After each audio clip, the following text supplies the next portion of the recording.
बिस्मिल्लाहिर्रहमानिर्रहीम। अस्सलाम वालेकुम। उम्मीद है आप खैरियत से होंगे। जब आप ये वीलॉग सुन रहे होंगे तो 14 अगस्त होगी या गुज़र चुकी होगी, तो आपको जश्न आज़ादी की बहुत बहुत मुबारक हो। और अल्लाह से दुआ है कि पाकिस्तान को इस्तेकाम अता फ़रमाए और तरक्की की मनाजिल अता फ़रमाए। अच्छा जी, आज हम रियल एस्टेट के मुतालिक बात करने जा रहे हैं। बहुत बुरी सूरत हाल है। अगर आप ये कहें कि पाकिस्तानी तारीख़ 77 साल 78 साल तारीख़ की बात करें, तो शायद किसी ने इमेजिन भी नहीं किया था कि ऐसी भी हाँ जो कोई जंगें वगैरह होती रही हैं जो पाकिस्तान इंडिया की हुई है, उस दौरान ज़रूर ऐसा हुआ होगा। लेकिन उसके बाद इस वक्त ये सूरत हाल है कि जो सबसे हम कह सकते हैं कि वर्स्ट तरीन सूरत हाल है कि मार्केट में ख़रीदार नाम की कोई चीज़ नहीं है, बेचने वाले लोग मौजूद हैं। ठीक है, प्लॉट तो छोड़ें, जो बने हुए घर हैं, जो अच्छे बने हुए घर हैं, क्वालिटी वाले हैं, उनको भी कोई नहीं पूछ रहा इस वक्त। तो बड़ी बुरी सूरत हाल है। लेकिन उसी दौरान फिर आपको डिफरेंट साइड से आवाज़ें सुनने को मिलती हैं कि भाई ये नया प्रोजेक्ट आ गया, इधर इन्वेस्ट कर दें, ये प्रोजेक्ट आ गया, इधर कर दें। तो इन्वेस्टर जो है ना, वो सोचने पे मजबूर है कि एक तरफ प्रॉपर्टी गिरी हुई है, दूसरी तरफ हम लोग ये आपको गाइड कर रहे होते हैं कि आप फ़लाँ प्रोजेक्ट में कर दें, फ़लाँ में कर दें। तो आज ये सारी ना मैं सूरत हाल आपको क्लियर करूँगा कि कहाँ पे इन्वेस्टमेंट अब बनती है, कहाँ पे नहीं बनती, और कौन सी प्रॉपर्टी अब बेचनी चाहिए या कौन सी रिटेन करनी चाहिए। ये सारी मैं आज आपको क्लियर बात करूंगा। तो अच्छा, ये ज़्यादती होगी कि अगर हम पाकिस्तान के हिसाब से बात करें तो ये बहुत बड़ी ज़्यादती होगी। तो जो हमारे लोग यहीं पे बैठे हुए हैं, यहीं का इन्वायरमेंट देख रहे हैं, हर वक्त यही न्यूज़ सुन रहे हैं, तो ज़ाहिर है उनको यही लगेगा कि बस पाकिस्तान के हालात ख़राब हैं, बाकी पूरी दुनिया के अंदर इस वक्त दूध शहद की नहरें बह रही हैं। तो एक्चुअल सूरत हाल ये है कि क्योंकि अल्लाह ने मुझे थोड़ा मौका दिया है, ट्रैवलिंग मैं करता रहता हूँ और ओवरसीज़ पाकिस्तानियों से जाके मिलता भी हूँ, और हमारे जो चैनल की वजह से और व्हाट्सएप इन्वेस्टर ग्रुप्स की वजह से बहुत ज़्यादा ओवरसीज़, हर तरह का ओवरसीज़ है, उसके साथ कम्युनिकेशन रहती है। तो हमें दुनिया के हालात पता लगते रहते हैं कि कहाँ पे इस वक्त क्या चल रहा है।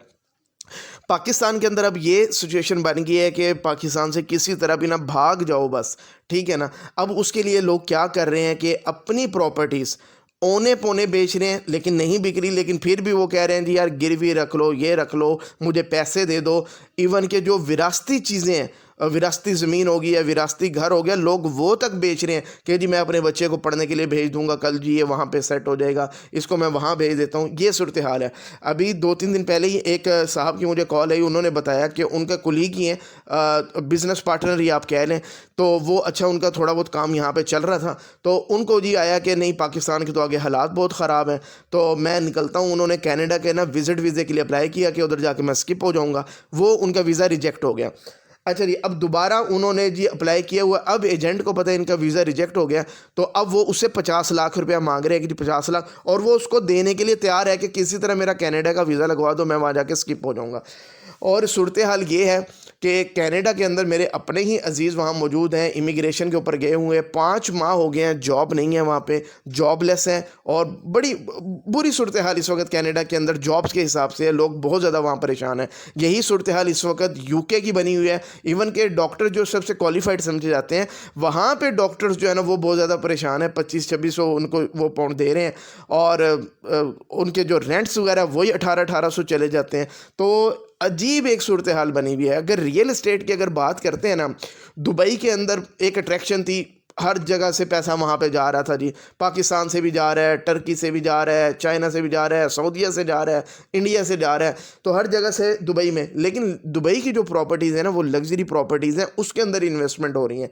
जो कि मैंने पहले भी एक व्लॉग में बताया था कि जो दुबई की प्रॉपर्टीज़ हैं, जो लग्जरी प्रॉपर्टीज़ हैं, ये एक्चुअल चीज़ नहीं है। ये कभी भी ये मार्केट क्रैश कर जाएगी, ये बस्ट कर जाएगी।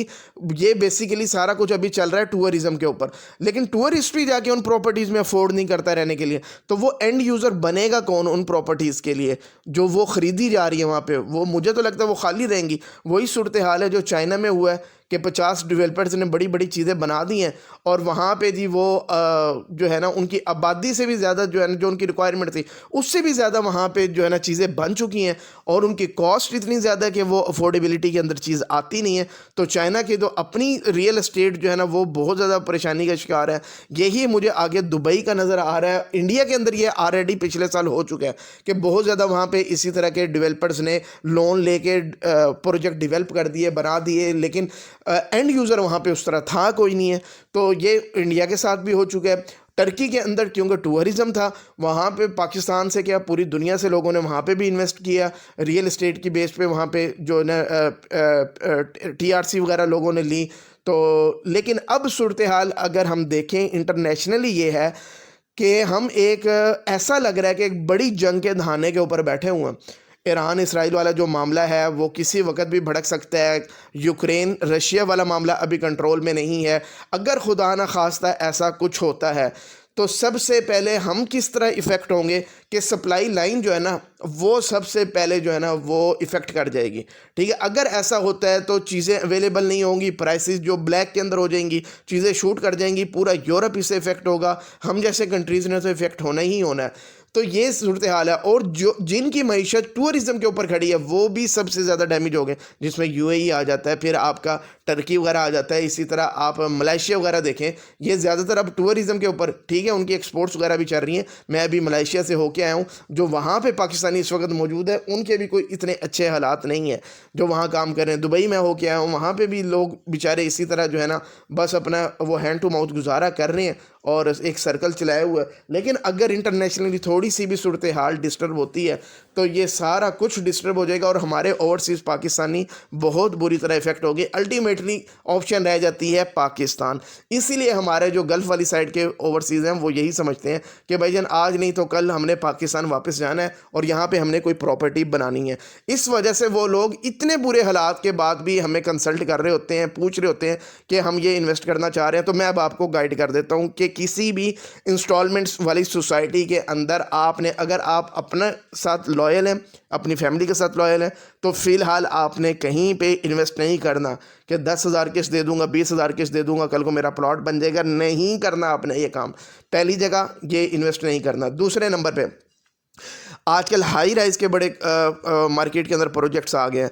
तो हाई राइज़ के अंदर अब आपने कैटेगराइज करना है कौन से प्रोजेक्ट के अंदर आपने शॉप या अपार्टमेंट लेना और कौन से में नहीं लेना।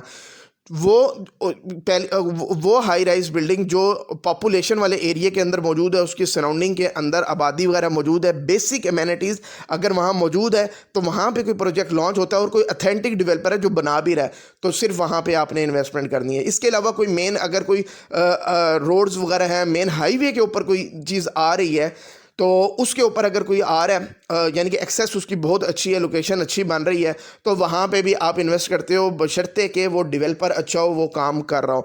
इसके अलावा कहीं पे भी कोई अगर हाई राइज का प्रोजेक्ट बन रहा है जिसके नियर बाई में अभी कोई ख़ास आबादी वगैरह नहीं है, पॉपुलेशन नहीं है, कोई उसकी एक्सेस अच्छी नहीं है, बेशक कोई बड़ी अच्छी सोसाइटी का नाम उसके साथ लगा हुआ हो, लेकिन वो अगर वीराने के अंदर है, पहलियों के अंदर जाके वो बनाई हुई है या वो बनाने का प्लान कर रहे हैं, भाई ऐसे ही किसी जगह आपने फिर इन्वेस्ट नहीं करना। अदरवाइज़ आपने रोना है और आपके डीलर ने फंसा के आपको निकल जाना है, उसने नज़र भी नहीं आना आपको। अच्छा जी, इसके अलावा आजकल एक और जो लोगों का ट्रेंड मैं देख रहा हूँ वो कमर्शियल प्लॉट्स की तरफ है कि जी कमर्शियल में मुझे कहीं इन्वेस्ट करवा दें, कमर्शियल का कहीं बता दें। भाई मुझे अगले चंद साल कमर्शियल के नज़र नहीं आ रहे हैं। ऑलरेडी मार्केट में कमर्शियल प्रॉपर्टीज़ बहुत ज़्यादा हो गई हैं और मुझे एंड यूज़र तो नज़र ही नहीं आ रहा। अब लोग ना कंपैरिजन कर रहे होते हैं commercial property versus residential property, तो हर जो है ना वो कमर्शियल प्रॉपर्टी को जो है ना वो 10/10 मिल जाते हैं। तो आज से पहले ऐसा ही था, लेकिन अब मार्केट में बहुत ज़्यादा कमर्शियल आ चुका है। भाई आपको ROI उस तरह नहीं मिलना आगे कमर्शियल में। रेजिडेंशियल के अंदर फिर आपकी अकोमोडेशन ज़्यादा वो हो जाती है, घर वहाँ बन जाएगा, वहाँ पे फैमिलीज आके रहेंगी, वो रेंटल के लिए यूज़ होगा। जहाँ मर्जी भी घर बन जाए ना वो रेंटल के लिए चल ही जाता है, ठीक है, बेशक वो कहीं दूर जाके भी है, तो रेंटल की डिमांड नहीं ख़त्म होती है। तो बशर्ते बजाय इसके कि आप ऐसी जगह पे किसी प्लॉट में इन्वेस्ट कर दें या किसी ऐसे प्रोजेक्ट में, शॉप में कर दें जहां ऑलरेडी बहुत ज़्यादा कमर्शियल मौजूद है या जहां पे कोई आबादी ही कोई नहीं है, वहां पे 10 साल तक तो कोई आबादी होनी है, तो कब वो कमर्शियल डेवलप होगा, कब वो बनेगा, कब आपको आरओआई मिलेगा।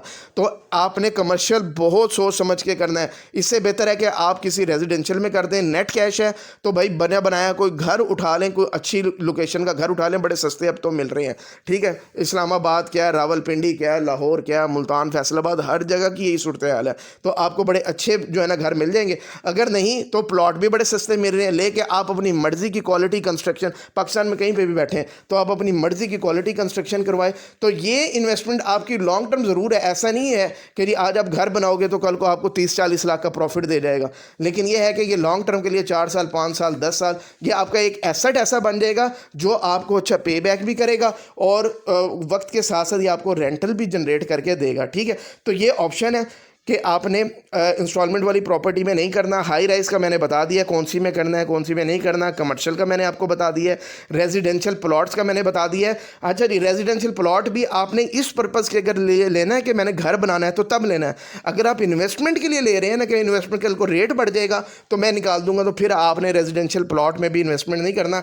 तो आजकल जो सूरत हाल बनी हुई है ना, तो बड़े बड़े डेवलपर्स जो है ना वो परेशान बैठे हुए हैं। वो सोसाइटी के डेवलपर्स भी हैं, वो हाई राइज के डेवलपर्स भी हैं।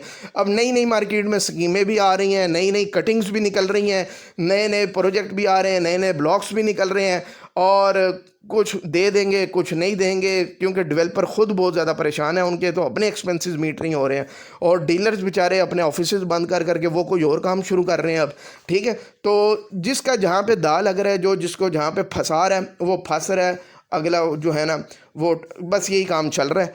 तो आपने सोच समझ के करना है, वाइजली चलना है। शॉर्ट टर्म वाली कहानी ना पहले थी, आज से 20 साल पहले चले जाए ना, रियल एस्टेट में शॉर्ट टर्म इन्वेस्टमेंट नाम की कोई चीज़ नहीं थी। ये पिछले 20 साल के अंदर ये सारा कुछ डेवलप हुआ है कि शॉर्ट टर्म के 6 महीने साल के अंदर प्रॉपर्टी इतनी ऊपर निकल जाएगी और मैं निकाल दूंगा। तो भाई पहले भी लॉन्ग टर्म होता था कि जी दादाजी ने घर बनाया था तो पोते ने जी उसको करोड़ों में बेचा, ठीक है। तो पहले भी ये लॉन्ग टर्म थी, अब भी ये लॉन्ग टर्म है। लॉन्ग टर्म का मेरा मतलब है कि 8-10 साल आपने इसको जहन में रखें। उससे पहले आपका छक्का लग रहा है तो ज़बरदस्त है, लेकिन उससे पहले का आप माइंड ना बनाएं। और अल्टीमेटली जब आप लॉन्ग टर्म चलते हो तो रियल एस्टेट आपको बेनिफिट दे के जाती है। और फिर भी कोई क्वेश्चन हो नीचे आप कमेंट में लाजमी कीजिएगा। Thank you very much.